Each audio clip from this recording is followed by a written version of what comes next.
Forget kilts and bagpipes, folks. The latest episode of Outlander has everyone talking. And it's not about time travel. We're talking tangled sheets, whispered names, and a whole lot of awkward morning after coffee. Lord John Grey and Claire Fraser, Jamie's widow, or so we thought, have officially taken their marriage from in name only to in the biblical sense, leaving viewers gasping and fanning themselves. Let's set the scene. Jamie's presumed dead again. Claire's wailing like a banshee, and poor Lord John, bless his heart, is drowning his sorrows in enough whiskey to float a small ship. He bursts into Claire's room, a distraught mess, essentially begging for a cuddle. Think less Prince Charming, more emotionally stunted puppy. I will not mourn him alone tonight, John declares, apparently mistaking grief for an aphrodisiac. Claire, still raw and reeling, snaps back. He was not yours to mourn. And then, things get steamy. We're talking ripped bodices, flashes of skin, and enough heavy breathing to fog up a Highlander's spectacles. The episode then coyly fades to black, leaving the rest to our very active imaginations. David Barry, the actor who plays Lord John, admits even he's still processing the whole thing. The essence of their conflict is Claire's selfishness, he explains, telling Lord John he has no right to grieve. But he's so alone, shouldering this immense burden. He just breaks. Now here's where things get juicy. Barry confessed that the scene as aired wasn't quite what he'd envisioned. We had some very difficult conversations, he revealed, hinting that the original script was considerably more explicit. I was keen to push it further, explore it more. I feel a sense of curiosity, even regret, that we didn't. Apparently, the network felt differently. Outlander is known for its steamy encounters, but this one was different. It was always going to be a weird sex scene, Barry admits. I was excited by that.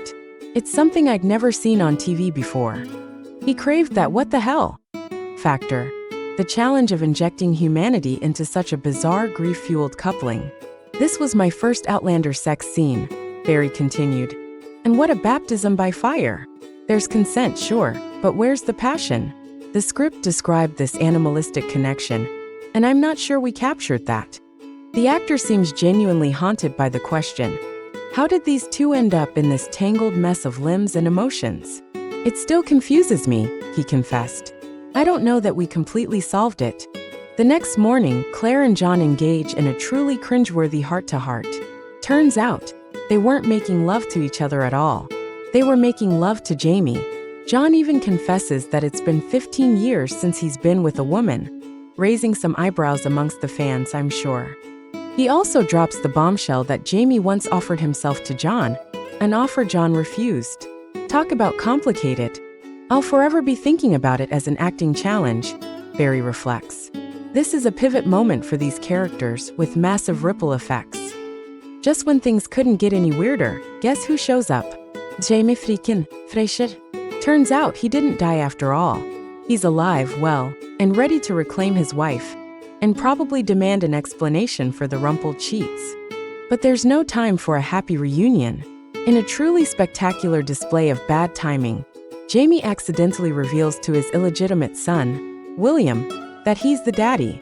Then redcoats storm the house, forcing Jamie to fake kidnap Lord John at gunpoint. Because why not? How does Lord John deal with Jamie's return? Barry asks. He doesn't. He's thrown into this paternity crisis, so he doesn't even have a moment to process it. The reconciliation will play out in episodes, maybe even seasons to come. But before Jamie and Claire can rekindle their romance and burn those sheets, there's the small matter of William's utter betrayal. Lord John is furious with Jamie's recklessness, Barry explains.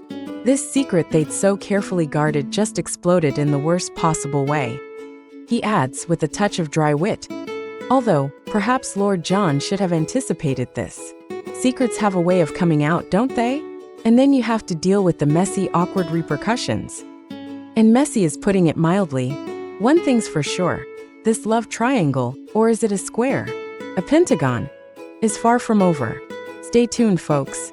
Things are about to get even more complicated in the world of Outlander.